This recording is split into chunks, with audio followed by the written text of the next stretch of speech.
If new money was created under the authority of the state, and if banks shared the profits and losses of their customers instead of charging interest, then the people would soon find themselves living a life free of debt. You don't have to be a politician to see the attractions of that policy. Do you think that this is an idea that can be accepted across the faiths? Do you find much support in other religious communities or indeed in other political communities? Of course, my joy is just how at home I have felt with the Muslims' understanding of economic life, and particularly over the last 5 years or so, the restating of their position with such clarity and simplicity.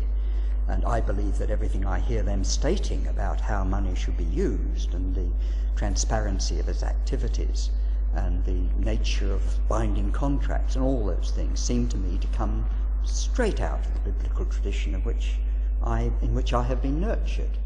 But if the state is to control the issuance of money, isn't this a recipe for galloping inflation? What guarantee is there that the state won't issue as much money as it needs to suit its own political purposes? The answer, in my view, is that there is no guarantee, except where we use a commodity of some kind, gold perhaps, as the basis of our monetary system. Anyone could create money in this system. All they'd have to do is go out and dig for it. This is a method of money creation that accords with market forces, that has nothing to do with interest rates or the whims of a privileged elite. It's a just monetary system, and it would be the beginning of a golden age for any country that adopted it. The thing is that paper money is a promise to pay that is never kept. You can't go into a bank and get your £10 worth of gold. That means it's only worth the paper that it's printed on. Whereas if you look at any gold and silver, this is the gold dinar and the silver dirham, and there's a 5 silver dirham. These have intrinsic value. In the time of the Prophet Muhammad, blessings and peace be on him, this dinar would buy a sheep. Today it would buy a sheep. In the time of the Prophet Muhammad, this dirham would buy a chicken. Today it still buys a chicken. That's zero inflation in 1400 years. But reform of the monetary and banking system is only one of the changes that's necessary. In many parts of the world today, wealth is concentrated in very few hands. For example, here in the United Kingdom, less than 5% of the people own about half of the country's assets. The reason things stay this way is that people's wealth isn't taxed. It's their income that's taxed instead. People are persuaded, more and more, less convincingly in fact, that really the theory of evolution is used to promote the present system. And it says, you know, we started off as apes, but now we have the Nasdaq. So what is there to worry about? And it's implicit in that. It's always getting better. If you look at the reality on the ground, more and more people are dying of starvation, especially in the third world countries. And this is all because they have, you know, national debts have been created. Natural resources are being extracted for peanuts, for nothing, because all the national currencies are devalued.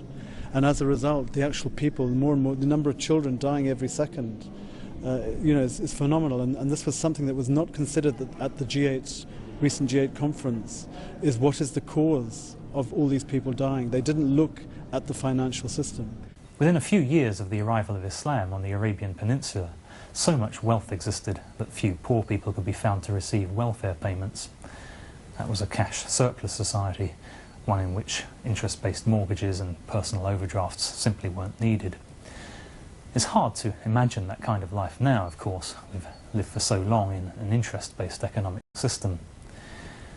300 years ago, when those early goldsmiths combined usury with money creation, it was perhaps difficult to foresee the consequences of their invention.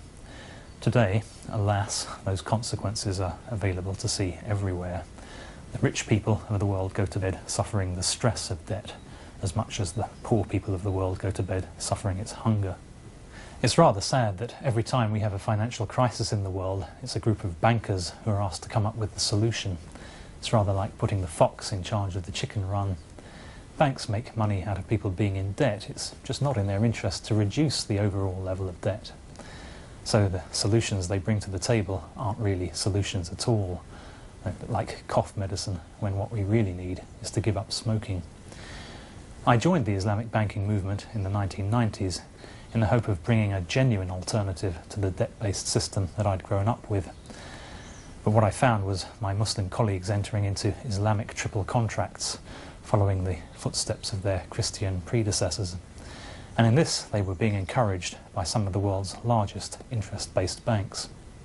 We need banks, of course, to transfer money from A to B, to look after our valuables, to give us financial advice. To all of these things I say yes, and to the technology that goes with them.